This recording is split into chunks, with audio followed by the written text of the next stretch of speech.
Dober večer in lepo pozdravljeni na srečanju iz cikla Obrazi slovenskih pokrajin.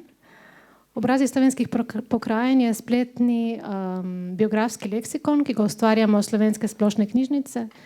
In v povezavi s tem leksikonom vsako leto v knjižnicah prirejamo pogovore z ustvarjalci in drugimi posamezniki, ki so vključeni v ta leksikon.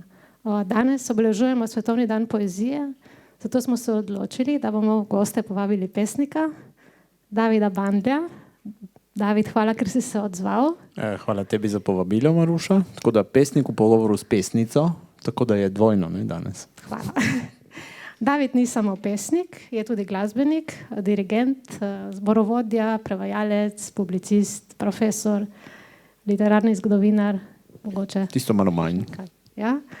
V današnjem pogovoru se bova sprehodila nekako po vseh teh področjih. Za konec te bom pa prosila, da prebereš še nekaj svojih pesmi, tako da še na ta način počastimo praznik. Za začetek bom prebrala kratek uvod, da spoznamo Davida. David Bandl se je rodil v Gorici, kjer je tudi odraščal. Po maturi na klasičnem liceju se je leta 1997 vpisal na Ljubljansko filozofsko fakulteto in sicer na študij primerjalne književnosti in literarne teorije. Leta 2008 je na tem oddelku tudi doktoriral s disertacijo Dnevnik v svetovni in slovenski literaturi. Po študiju je nekaj let poučeval na Univerzi v Novi Gorici, bil nekaj časa raziskovalec na Slovenskem raziskovalnem inštitutu v Trstu, zdaj pa že vrsto let poučuje na goriških šolah s slovenskim učnim jezikom. Vzporedno z literaturo je študiral tudi glasbo in deluje kot zborovodja in dirigent. Najbrž ga najbolj poznamo kot zborovodjo mladinskega zbora Emil Komel, s katerim je dosegel številna priznanja in nagrade na različnih tekmovanjih. Od leta 2024 je tudi dirigent komornega orkestra Nova iz Nove Gorice. Pesmi objavlja v najpomembnejših literarnih revijah, prevedene so v številne jezike. Leta 2014 je postal zmagovalec pesniškega turnirja. Gostoval je na različnih festivalih, med drugim tudi na Vilenici. Doslej je izdal 6 pesniških zbirk, prvo leta 2000, zadnjo z naslovom Ronin pa leta 2022. Je tudi avtor 3 strokovnih monografij, uredil pa je tudi antologijo sodobne poezije Slovencev v Italiji z naslovom Rod lepe vide in delo Iz domače doline v svet Ciril Kosmač danes. Ukvarja se tudi s prevajanjem. Pred kratkim je izšel njegov prevod poezije italijanskega pesnika Darija Belece z naslovom Drugačna priča. Začela bi kar na začetku. Zanima me, odkje ta ljubezen do literature, glasbe oziroma umetnosti nasploh. Je to že iz otroštva?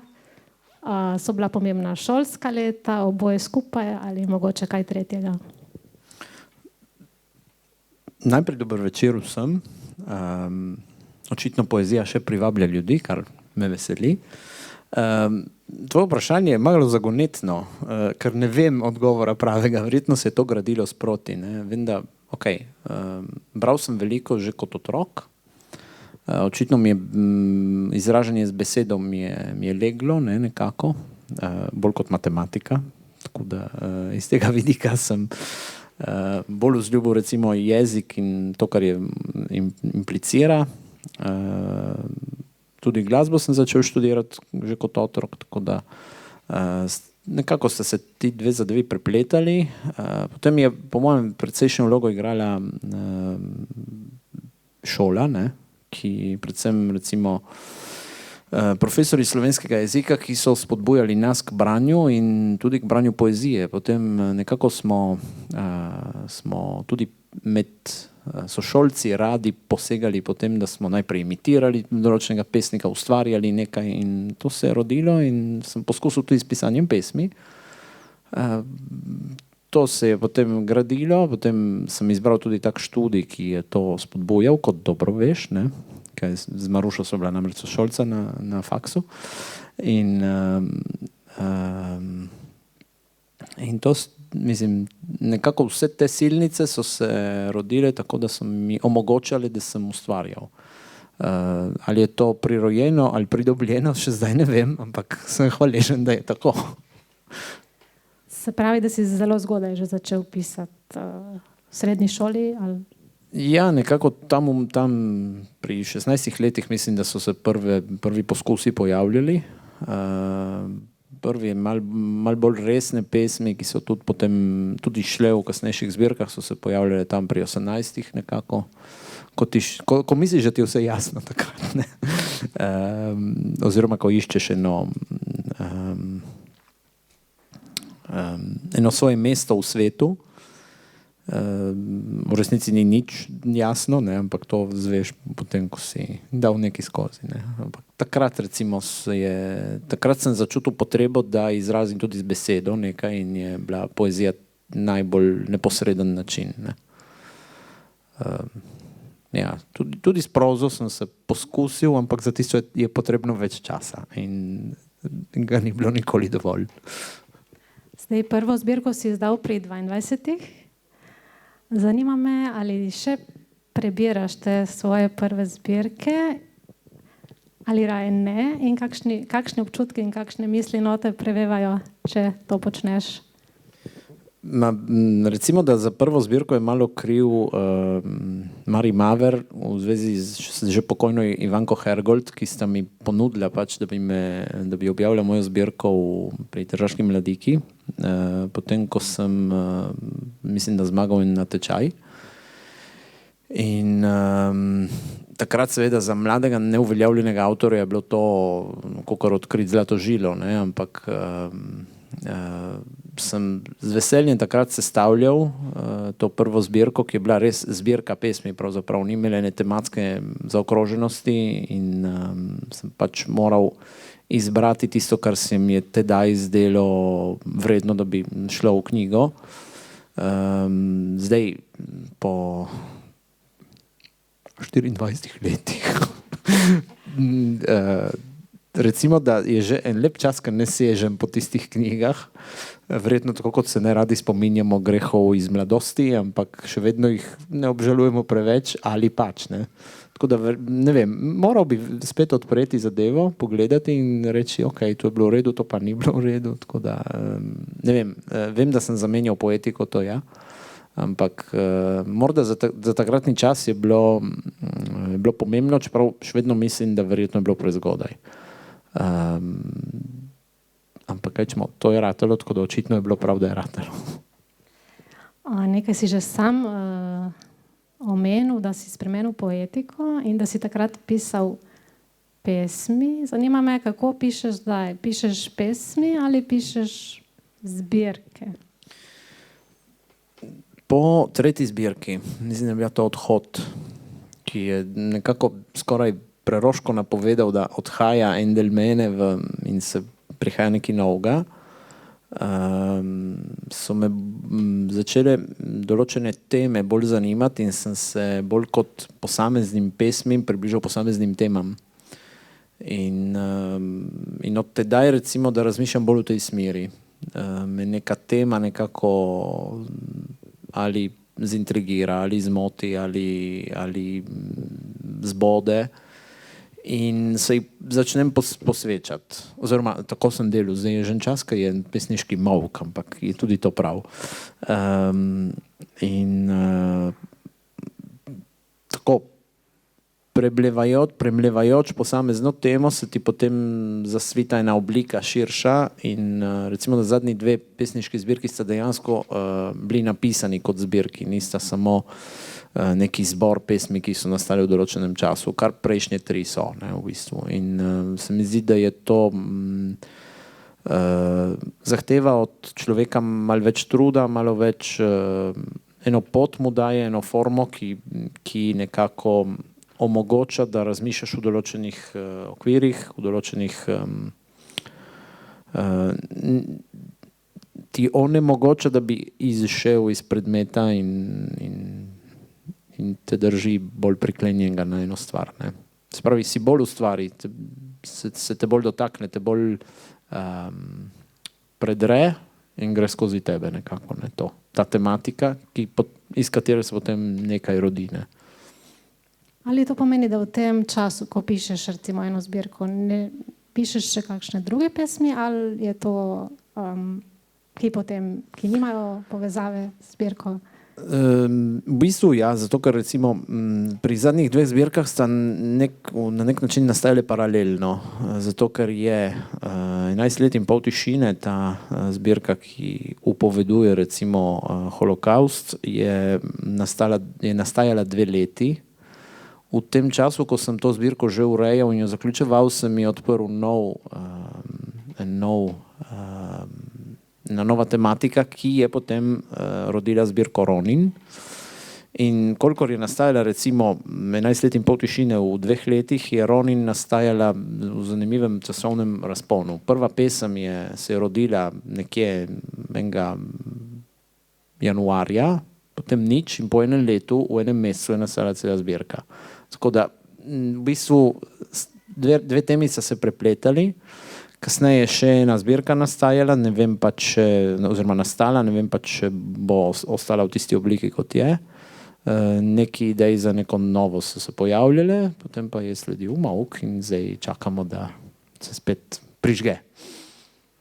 Kaj pa same teme? Kako jih zbiraš? Oziroma zbiraš ti njih ali one mogoče izberejo tebe? To si dobro povedala, ja. So bolj teme, ki zbirajo mene, ne. Mislim, kot dobro veš, ker ustvarjaš, včasih je treba samo biti poslušni oziroma biti odprti in nekako te nekaj predre. Ne? Uporabljam to morda zguljeno metaforo, da nekaj predre opno med tabo in svetom in se ti usede v zavest, v podzavest, v dušo, imenujmo kot želimo. In potem to ti omogoča, da sproži nekaj, nek tip ustvarjanja. In recimo pri 11 letih in pol tišine je bilo to potovanje seveda v Auschwitz, ki je sledilo še eno, kateremu je sledilo še eno, ki mi je omogočilo, da sem tematiko še bolj recimo poglobil.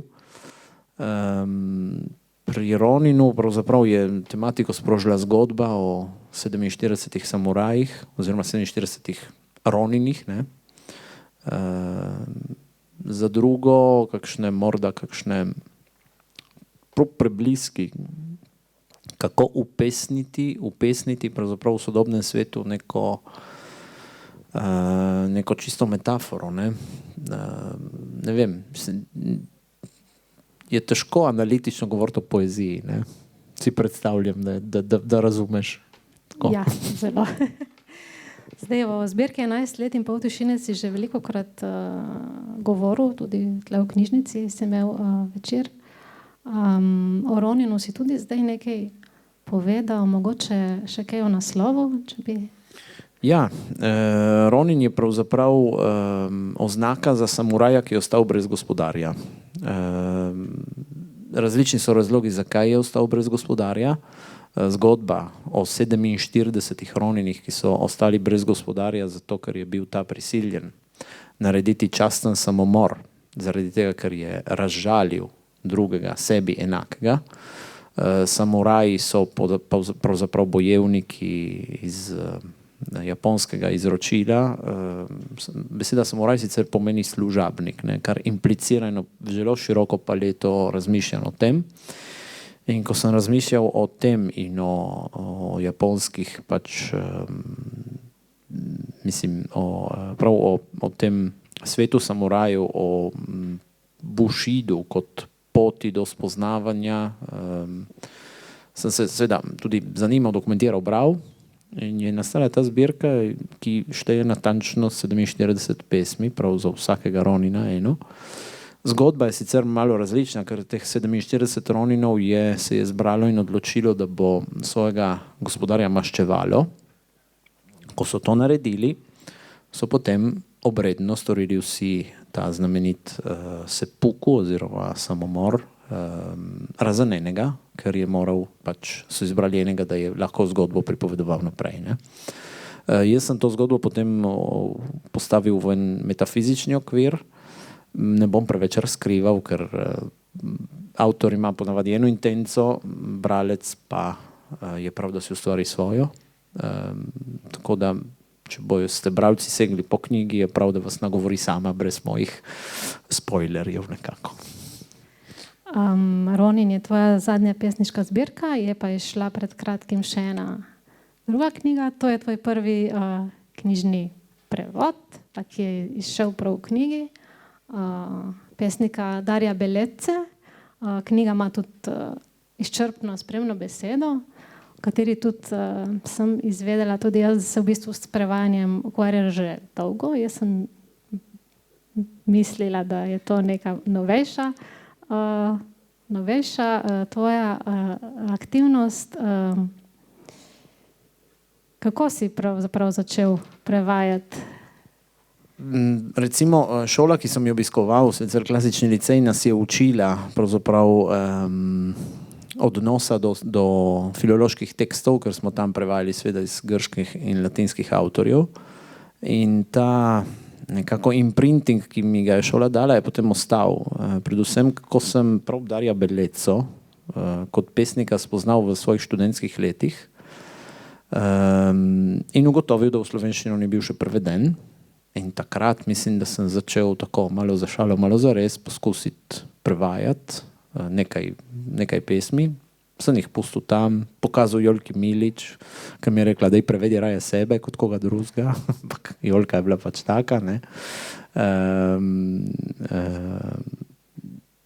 Na to potem se je spet vračal ta avtor in mi je urednik pač kulturno-umetniškega društva Kdo predlagal, da bi objavili ga, zato ker pač ni bil še preveden v slovenščino, in sem rekel, dobro, imam premalo izbora, dajmo narediti kaj več, ne. In tako sem izbral izbor iz njegovega celotnega ustvarjanja, se pravi, da nisem prevedel ene zbirke, ampak izbor iz vsake. In približno delal to v svojem redkem prostem času, ampak ker sem sam izbral pesnika, ki ga prevajam, in ker mi je bilo to početje v bistvu zelo spodbudno, pedagoško zame, me je naučilo, kako iz enega jezika v drugi na najboljši način in še vedno ne dovolj dober, zato ker vemo, da prevajalci smo včasih malo izdajalci, ne. Nekaj je izgubljeno v prevodu, nekaj se da pridobiti tudi v prevodu, ampak nikoli ne bomo dosegli originala. To je eno prekletstvo prevajalsko, ki po mojem ni tako zanemarljivo, ampak se mi zdi, da si je Beleca kot pesnik zaslužil en izbor v slovenščini in sem vesel, da je išel. Danes prvič vidim knjigo, čeprav je šla pred kakšnimi par meseci. Moram urednika prositi, če mi pošlje pač nekaj izvodov. Tako, imam občutek, da je prevajanje tudi tako lažje početje kot ustvarjanje poezije. Nekako si imaš že eno pot, ki te vodi, in na tisti poti moraš seveda dobiti prave besede in prave občutke, oblikovne in tudi vsebinske, da avtorja prestaviš pravzaprav v drugi jezik, ne. A priorno obsojeno na propad, ampak se skuša narediti po najboljših močeh. Bomo videli, če bo to nadaljevalo, ne. Veseli me. Veliko avtorjev italijanskih ni še prevedenih v slovenščino in se mi zdi tudi en lep način posredovanja za človeka, ki živi na meji dveh svetov, ne. To gre za prevod iz italijanščine, omenil si, da prevajaš tudi iz furlanščine? Ja, čez nekaj časa bo išel tudi prevod goriškega pesnika Celsa Makorja, ene zbirke, njegove prve zbirke, zato nosi zaslugo bolj Aleksandra Devetak, ki je človek, ki nam na tem področju goriške ogromno dela za zbliževanje jezikov, kultur, in mi je ponudila, če bi poskusil prevajati Celsa Makorja. Čeprav furlanščine aktivno ne znam, berem jo, na srečo imamo zelo dober furlansko-slovenski slovar, Brecljev. ki sicer je problematičen, kolikor furlanščina nima enega enovitega ne črkopisa, niti ne enovitega knjižnega jezika. Tako da Makor, ki je pisal v tem dialektu nižje Furlanije, ima nekaj posebnosti, za katere sem se mogel seveda precej pomatrati, ampak na srečo s pomočjo aktivnih govorcev furlanščine smo tudi ta prevod redigirali, tako da bo čez nekaj časa išel. Ni sicer prvi prevod Makorja, ker ga je prevajal že Juri Palk, bo pa prvi prevod te njegove prve zbirke, ki je šla, mislim, da v 80-ih letih, konc 70-ih ali 80-ih letih v Gorici in je doživela že nemški prevod in zdaj doživlja slovenski, tako da tudi Makor, velik prijatelj Slovencu, je z Brecnjem pač sta bila v velikih stikih in tudi to se mi zdi pomembno, prav v luči tega prostora, ki nekako živi na zgodovinskih plečih stikov med različnimi narodi, jeziki, kulturami. Prej si omenil Jolko Milič. Moje vprašanje, si poskusil kdaj prevajati tudi v nasprotno smer, se pravi v italijanščino iz slovenščine? Sem nekaj sodobnih slovenskih pesnic sem prevedel bolj iz potrebe, ne. So prišli gostovati v Gorico, niso imeli nič italijanskega. David, bi poskusil, sem rekel, dejmo. Vedno je treba zunanjo spodbudo, ne, dobiti. Petro Koršič, Alenko Jovanovski sem prevajal. Ja, se da. Mi je bilo zelo zanimivo, ampak raje po izbirnih sorodnostih prevajam v slovenščino kot iz slovenščine. Verjetno, ker je jezik, ki ga poznam bolje, bolj globlje notranje, da mi je to lažje, no. V tem smislu. Rekel si, da je prevajanje nekako lažje od pisanja, zaradi tega, ker ima že začrtano neko pot. Zanima me, ali misliš, da bi morali poezijo prevajati samo pesniki, ali je to mogoče včasih tudi ovira? Se sprašujem, če lahko poezijo prevaja kdo, ki ni pesnik. Mislim, ker gre za eno posebno občutljivost, niti ne znanje. Recimo Beleca je zanimiv, ker načeloma zgleda, da je to prosti vers.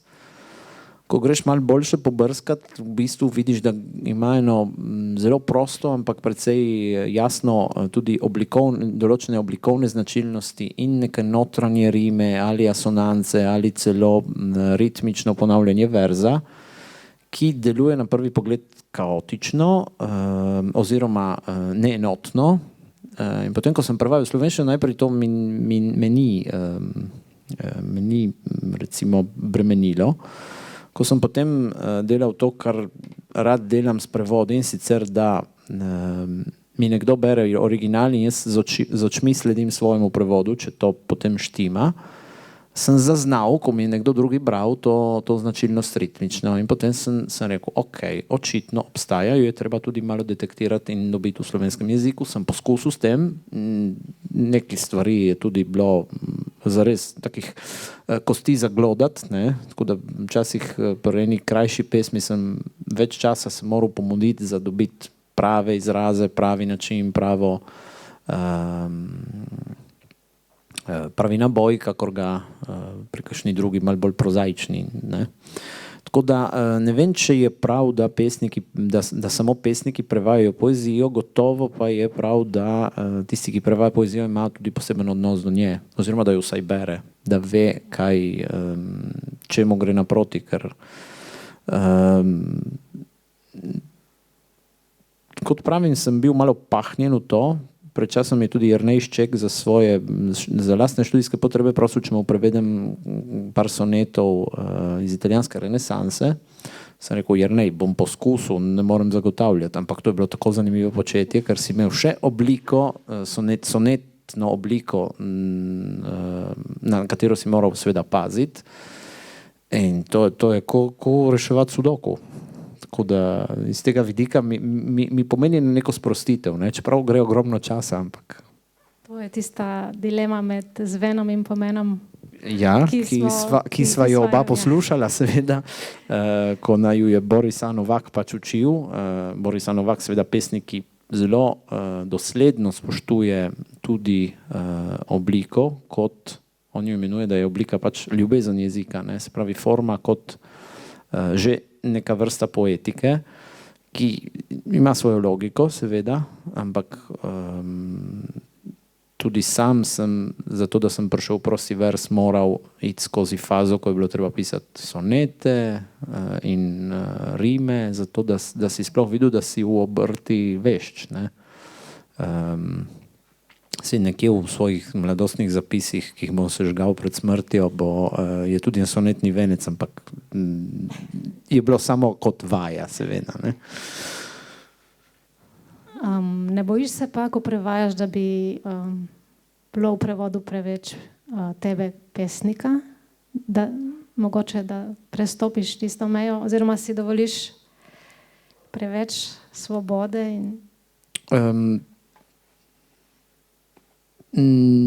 Imam eno bojazen, ampak ni ta.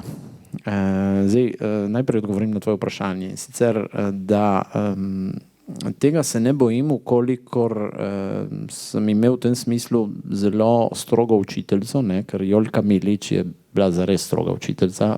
Njo sem srečal, ko je začela prevajati moje pesmi, in ona je imela ta pristop, da prevaja živeče pesnike, ker se lahko z njimi meni, diskutira, ali je ta izraz pravilnejši ali ne. In ko sem videl, kako ona to dela z neko predanostjo in znanjem jezika, me je presenetilo. Jaz sem rekel, jaz ne bom nikoli znal toliko italijanščine, kot jo zna ona, da bi lahko iz slovenščine prevajal na ta način. Zato tudi prevajam raje v slovenščino. Ona je pa vedno izbirala, če se le da, dobesednost, zato da je najprej štartala iz tega. Poznamo ogromno dobrih prevajalcev, ki so bili boljši prevajalci kot pesniki. Poznamo pa tudi ogromno pesnikov, ki so kot prevajalci bili malček tako, ampak imen ne bomo delili, zato ker o mrtvih samo dobro. Tako da te bojazni nimam, da bi bilo preveč mene. Imam pa bojazen, in sicer dejstvo, da sem vedno živel v objemu dveh kultur in dveh jezikov, ki sta eden drugega kontaminirala. Predvsem moja slovenščina kot vsaka primorska slovenščina in predvsem kot slovenščina človeka, ki ga slovenski prostor recimo zaznamuje kot zamejca. Ima tisto posebnost recimo mediteranske kontaminacije z italijanščino. Če recimo v slengu mladih v Sloveniji imamo angleščino, v slengu mladih Slovencev v Italiji imamo italijanščino, kar gre za nek naraven dar, in zato moja bojazen je ta, ali je moja slovenščina dovolj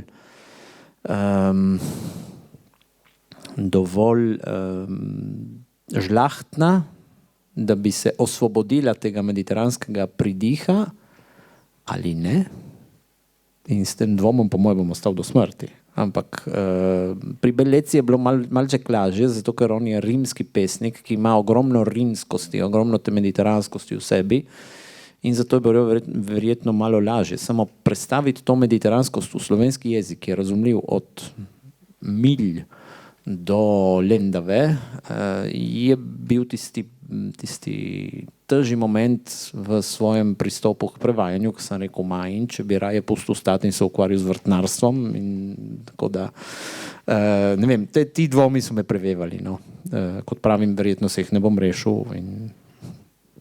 Rekel si, da imaš na seznamu še nekaj pesnikov, ki bi jih rad prevedel. Rekel si tudi, da zbiraš sam, da ti je to dobro. Ja, zato ker če to delam v prostem času, vsaj prevajam nekaj, kar me veseli, me nagovarja, zato da ga predam še komu z upanjem, da bo še koga nagovarjalo. Sicer kakšna spodbuda, recimo za Makorja sem dobil spodbudo od zvoni, za Renesanso tudi, ampak so bile dobre vaje. Zdaj pa, če bi šel prevajati spet tako delo kot eno celo zbirko, bi verjetno sam zbral ogromno italijanskih pesnikov iz iste generacije, kot je bil Bellezza, se pravi generacija rojena tam konec 40-ih, ali še malo prej, recimo Sandro Penna, Amelia Rosselli, so imena, ki so pretežno neznana v slovenskem prostoru, so pa naredila zgodovino italijanske sodobne poezije. Ne? In se mi zdi recimo vredno, da bi v prihodnosti počasi lahko prešli v slovenski jezik. Ne? Če ne poznajo Slovenci samo Pazolinija, ne? Ki je bil Belecov učitelj, Beleca mu je bil celo nekaj časa za tajnika, močen odnos sta imela. Ne? Tako. Mogoče bi bila ena možnost, kakšna antologija? Si razmišljal kaj o tem? Niti ne.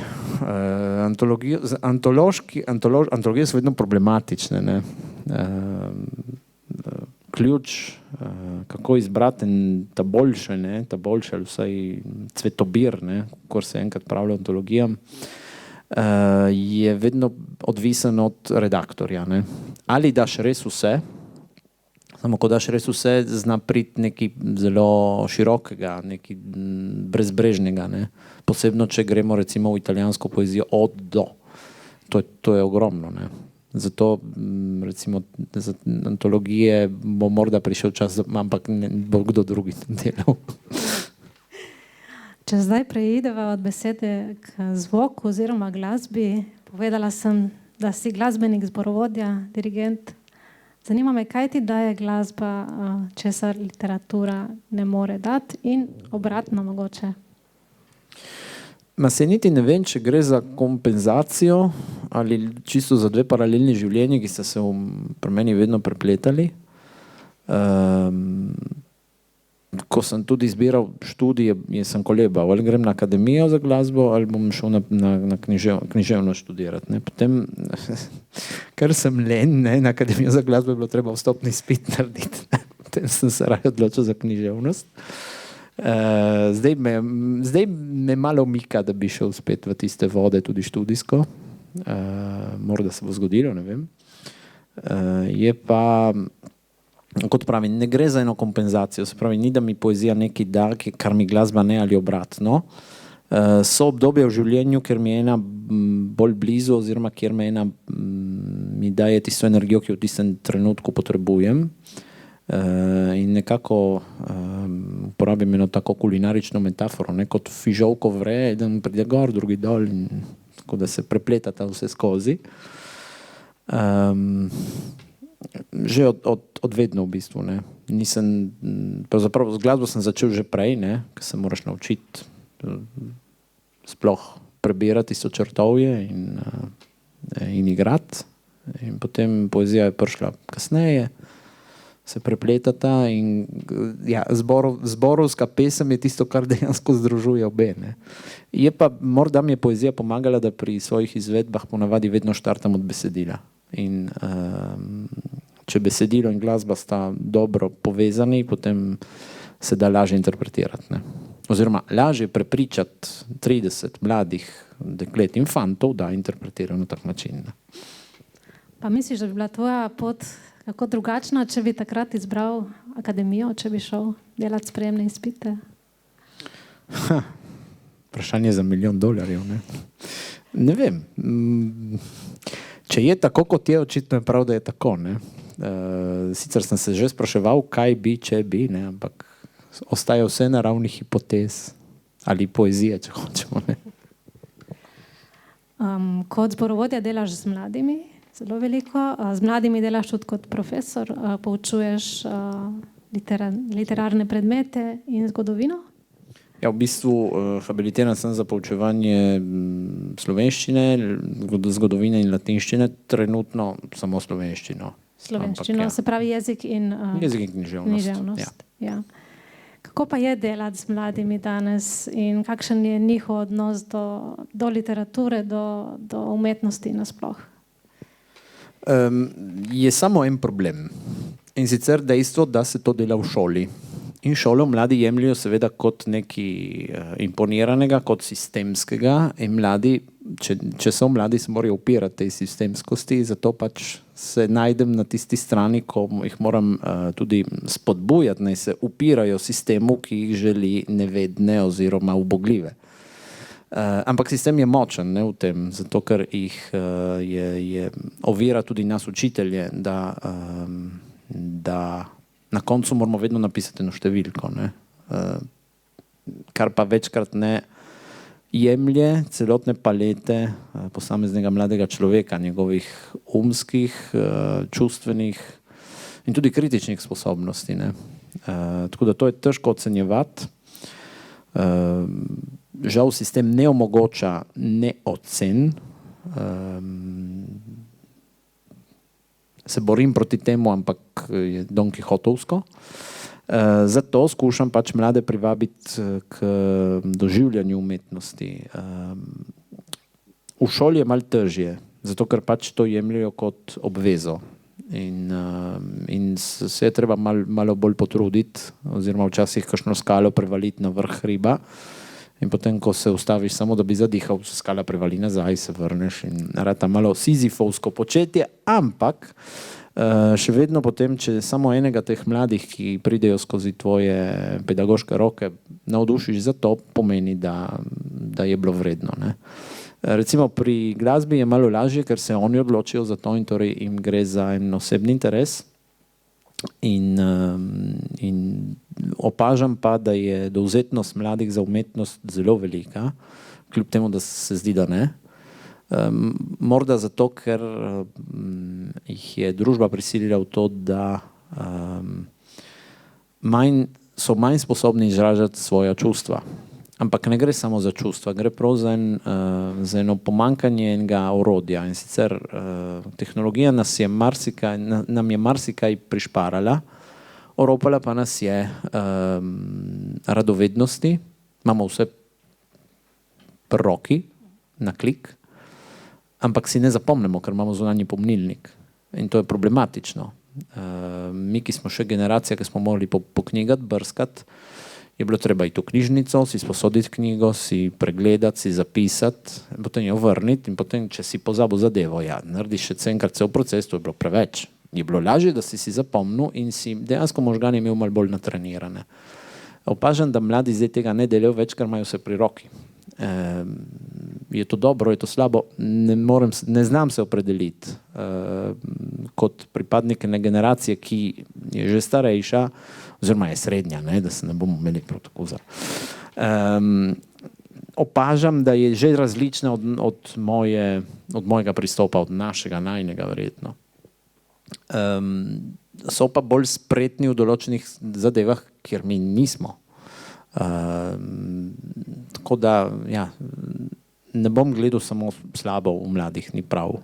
Pravzaprav smo bili vsi mladi in smo imeli vedno občutek, da nas vsi gledajo kot na ljudi, ki ne vemo še, kaj se dogaja v življenju, kar je res, ampak ne smeš mlademu tega povedati. Se bo zavedel sam, ko bo prišel v zrela leta. Je pa prav, da, kar recimo pri mladih opažam, manjka en kritičen pristop do družbe, en aktiven pristop do družbe. Se zdi, da jim je družba nudila vse, zato potem ne potrebujejo, da bi se upirali, da bi našli svoje mesto, ne. Včasih jim povem, da imajo dve možnosti v življenju. Ali živijo kot influencerji, ali živijo kot followerji. V njihovem jeziku, ne. Zdaj, svoje življenje lahko živiš kot protagonist ali kot statist. Izberi ti. Mislim, da je lepše živeti kot protagonist, ker statistom pravijo, kaj morajo narediti in tisto ni nikoli v redu, ne. Zdaj sem šel malo v pedagoške vode, ampak sem hotel reči, da tudi z umetnostjo se da te mlade ljudi prepričati, da so nekateri, ki so to delali. Ko beremo poezijo, potem, ne vem, če se ustavimo recimo pri Kosovelu, ki je verjetno njim najbližji kot avtor, opazijo, da se da nekaj povedati tudi na alternativen način, ne. Potem žal se s programom toliko naprej ne pridemo, sem pa sklenil, da jim bom vsako leto jim naredim, pač jih preverjam tudi v njihovih sposobnosti prevajanja, prav zaradi tega smo govorili, in jim vsako leto dam kakšne avtorje iz sodobne slovenske ali tudi tuje poezije, ki jih potem oni prevedejo v enega izmed jezikov, ki jih poznajo. Tako da lani vem, da so prevali tudi Marušo Mugarli Laurenčič, se mi zdi, v italijanščino, ne.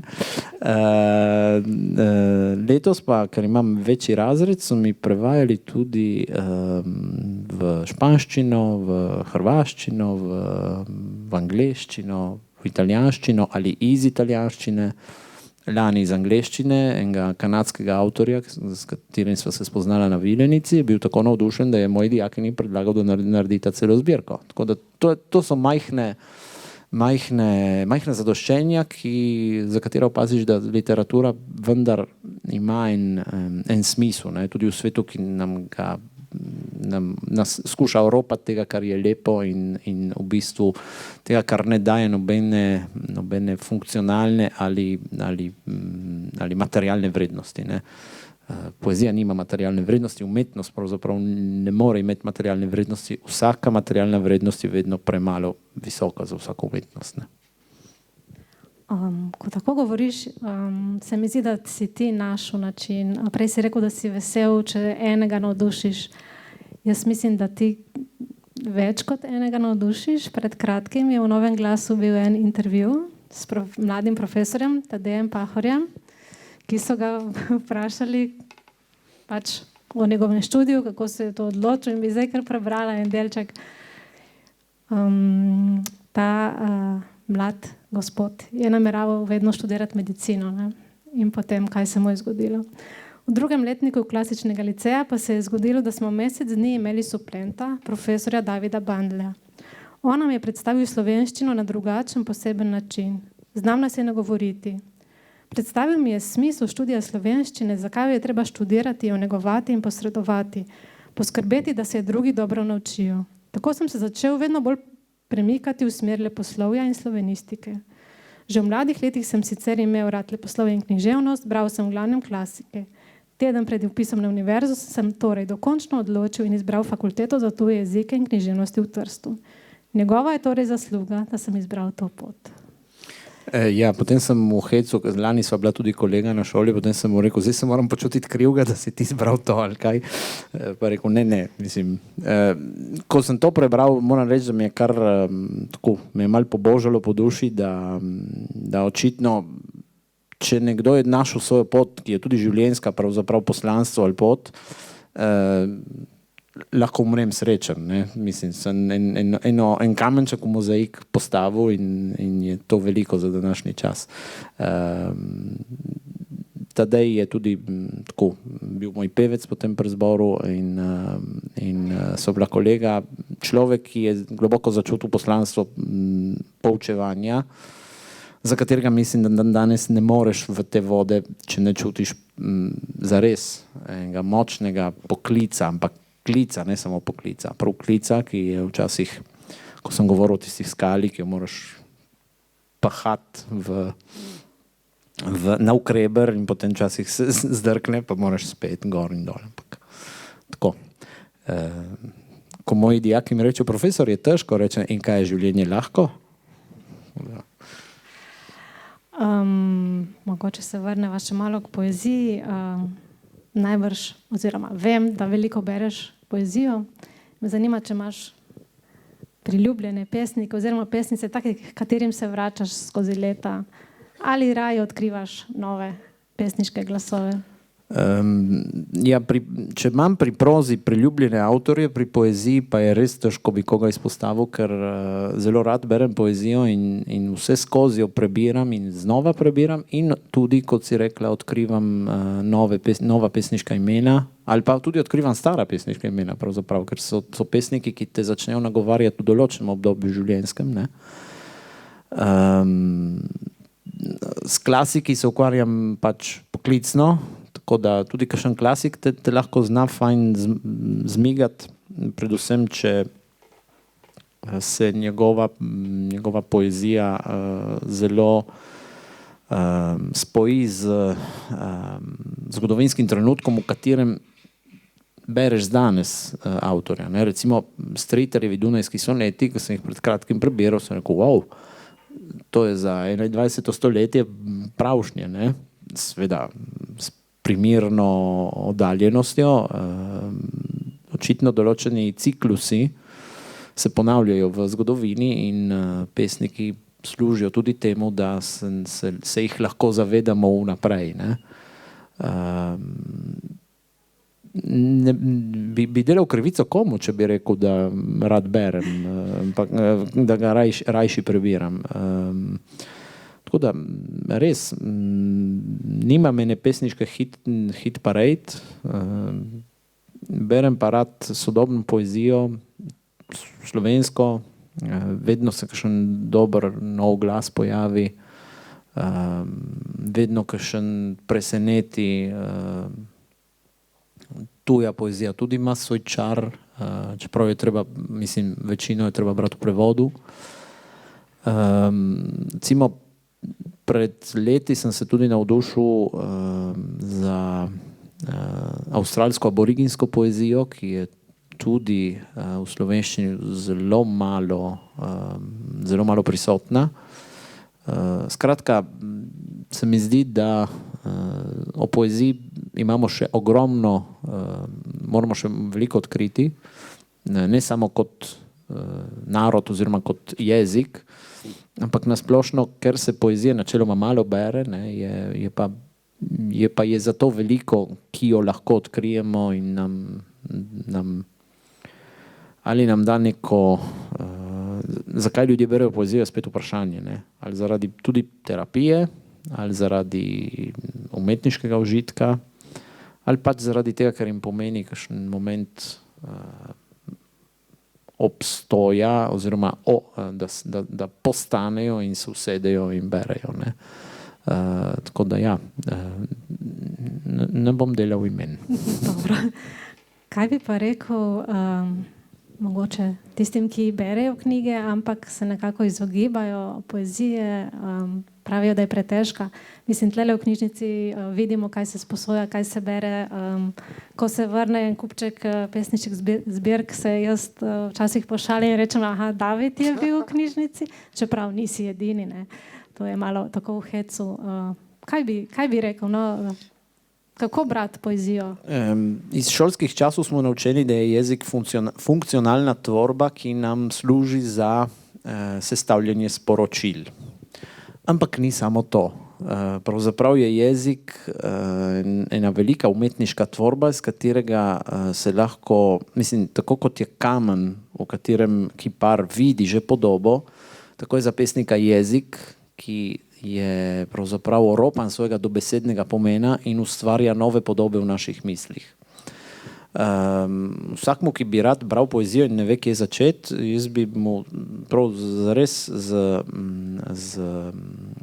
prostodušno svetoval, najprej posluša koga, ki mu jo bere, zato ker tudi glasno branje poezije drugače človeka presune, kakor samo to branje z očmi. In predvsem naj poskusi, ampak naj ne bere nobene knjige poezije, tako kot se bere romane. Se pravi, ne od začetka do konca. Odpreš nekje in začneš brkljati, brskati.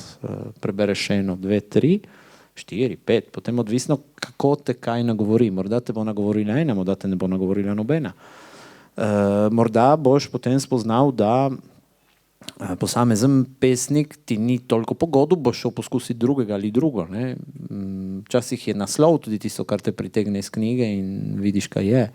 Jaz sem že tudi kompulziven bralec poezije, se pravi, da ko knjiga pride v moje roke, jo odprem kar nekje, začnem brkljati, ne. In potem, tako kot nekako včasih ni treba, da spiješ celo steklenico vina, da ugotoviš, da je to dobro, ne. Če jo spiješ celo samo v enem momentu, zna biti tudi nevarno, ne. Tako da je poezija tak tip literature, ki zahteva čas in predvsem neko umirjenost, ne.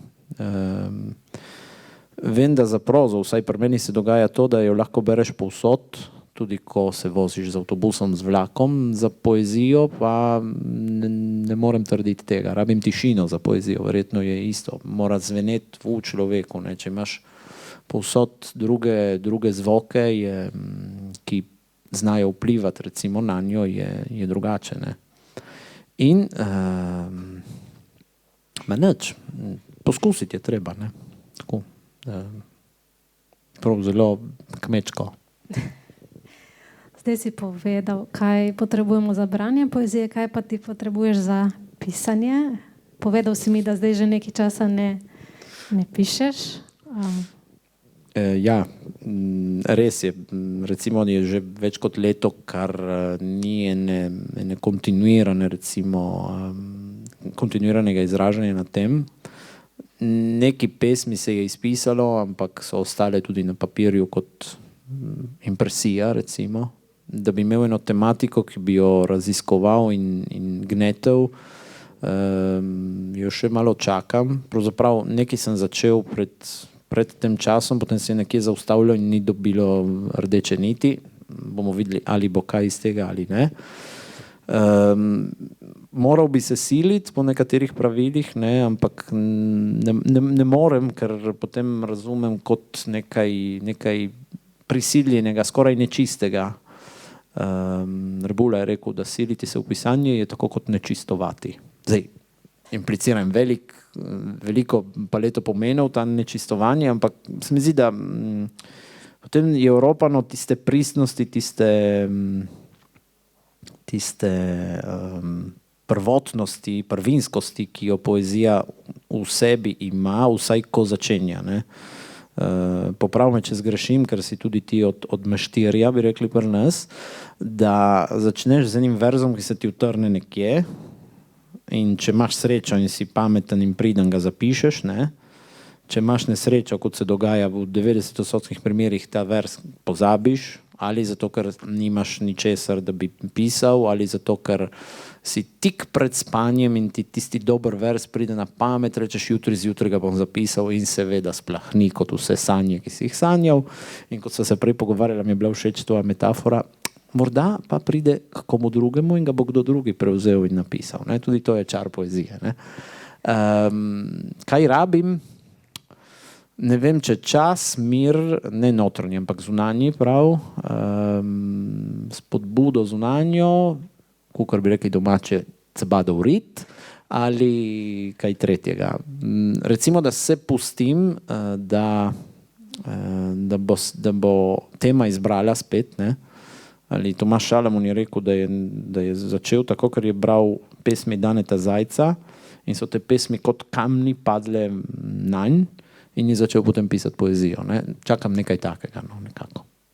Pa imaš tudi ti to obdobje, da ko bereš več poezije, tudi več pišeš, oziroma lažje, ali to zate ne velja? Ja, velja. Edini problem je potem, če zapadeš v to, da bi rad stilno posnemal recimo avtorja ali avtorje, ki jih bereš. Ne? To je tista nevarnost, ne? Ki se izkušaš izogibati in potem se frustriraš in ne, spet ni dovolj dobro in pustiš tam in rečeš, ok, ni čas za to. Dobro, jaz mislim, da sva bila kar izčrpna. Zdaj bi te pa prosila, da nam predstaviš tudi poezijo, tako kot si prej rekel, da je treba poezijo tudi poslušati, ne pa samo potiho brati. Mislim, da si izbral pesmi iz zadnjih dveh zbirk, se pravi 11 let in pol tišine in Ronin. Dobro. Nekaj iz zbirke 11 let in pol tišine. Gre za zbirko, ki je nastala pač neposredno po 2 potovanjih v Auschwitz. Prejšnji teden sem se vrnil iz 3., tako da je to toliko bolj pomenljivo, da jih lahko danes spet prebiram. Dejanje. Ne vem, koliko jih je. Vse, kar vidim, je njihov dih. Lebdi med drevesnimi krošnjami in se ne ustavlja nad vsakim izmed nas. Vidim te, kako iz svojega prestola rasteš, medtem ko se mi manjšamo. Vladanje nad stvarstvom te naredi za strašno, sama pa veš, da si tudi ti samo dih.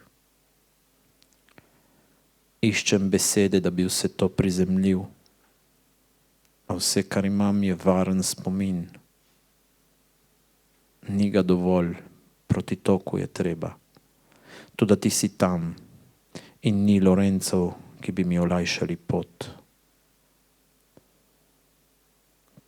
Ko mi onemogočajo vprašanja, sem ranjen v svoje dno in kača, ki se pojavi pred mano, je odboj njihovih ostankov. Premikam se zato, da bi preživeli. In vsi okoli mene postajajo odsevi. Preden bo iz nas nastal dih, se boš smejala. Vrste se gostijo. Statistike se polnijo z upanjem. Lev, ki prebiva v mojem trebuhu, golta odgovore in iz njih nastane ogenj, ki použiva vse razen duha. Skušajo nam ga ukrasti, a se upira in preživi. Ko gori tudi spomin, se zdi, da je.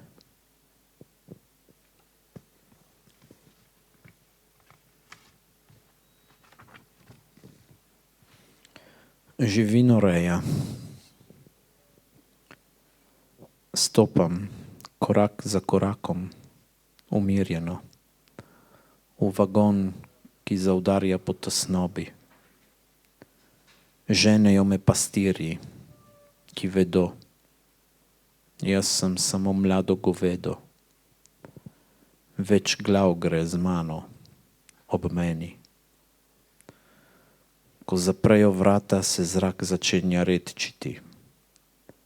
Eni damo tace ven, da nas kdo zunaj morda vidi. Kangla, ki pobira naše iztrebke, se hitro polni. In smo takoj v svojem elementu, premikajoči se hlev z živino, ki muka. Najšibkejši omagajo že tu. Ko po dnevih, nočeh pridemo do tja, nas počasi strpajo iz vagonov, da gremo proti klavnici. Slutimo nekje zadaj, kdo bo jedel od našega mesa.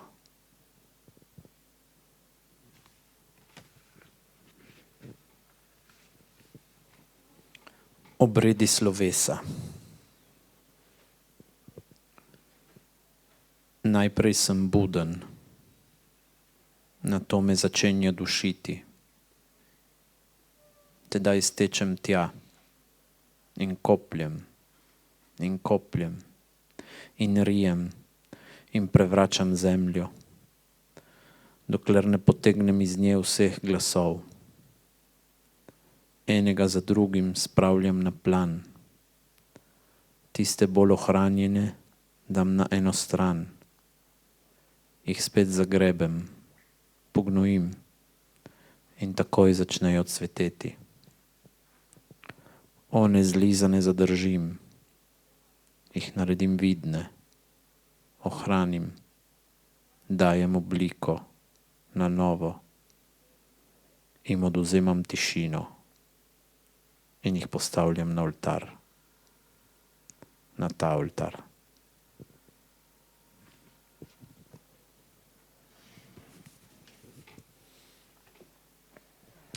In še iz Ronina. Drevo, ki sem ga usadil pred vhod, je zraslo toliko, da skriva pogled na drugo stran. Brez skrivnosti je še poezija manj ostra. Zato polagam roke na klepsidro, da bo vsako zrno, ko pade, narisalo območje brez okvirov. Kajti varnost preseneča tiste, ki niso pripravljeni. S tem me presneto dobro melješ, a že veš, da bosta moj glas in moja roka zvesta in neomajna. Obrat se zgodi le večnim. Tam, kjer smo ovira.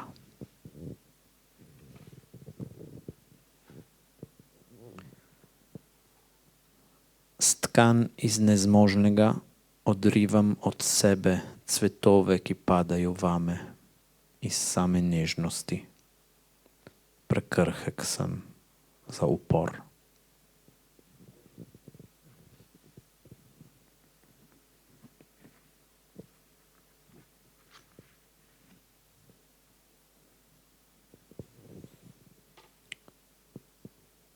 Ko bom padel na kamen in me bo tako ranil, da bo iz vsakega vlakna curljala kri, s katero bom pojil korake za sabo.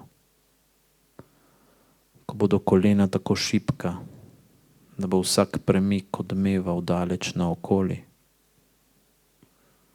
Ko me bo udaril čas in bo zrak pel slovo muzam,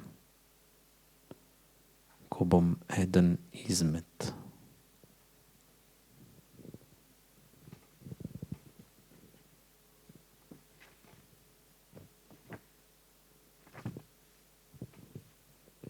In še za konec cikel Seppuku iz zbirke, ki vsebuje 10 haikujev.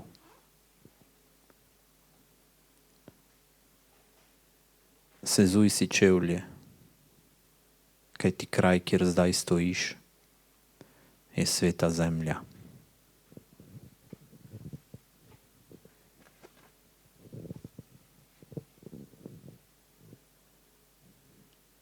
Kaj sije nad me? Svetloba iz otroštva ali njen odsev?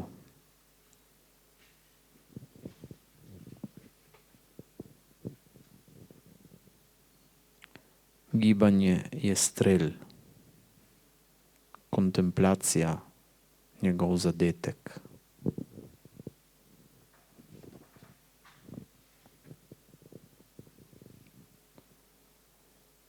Nočem služiti dvema gospodarjema. Ni druge poti.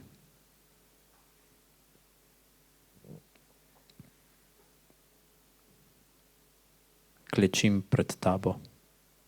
Misel topi besede. Zapiram oči.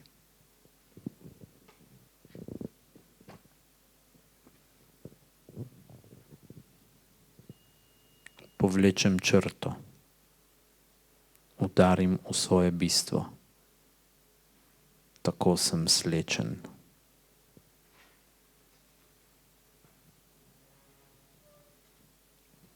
Ko se dvignem s tal, me začne obkrožati donenje gozda.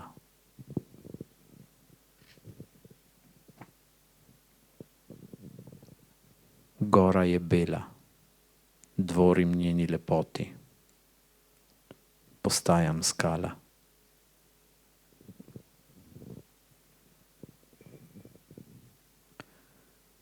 Ti to veš. Pot ni le ena. Izginjam.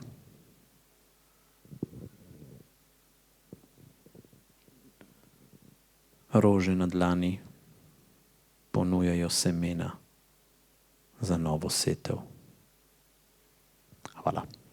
Najlepša hvala tebi za pogovor, za poezijo in lepša hvala vsem za obisk. Hvala lepa, Maruša, za ta prijeten dialog med pesnikom in pesnico, med sošolko in sošolcem. Hvala, ker se pogovarjati z osebo, ki zadeve pozna v globino, je čisto drugače. Tako da, hvala.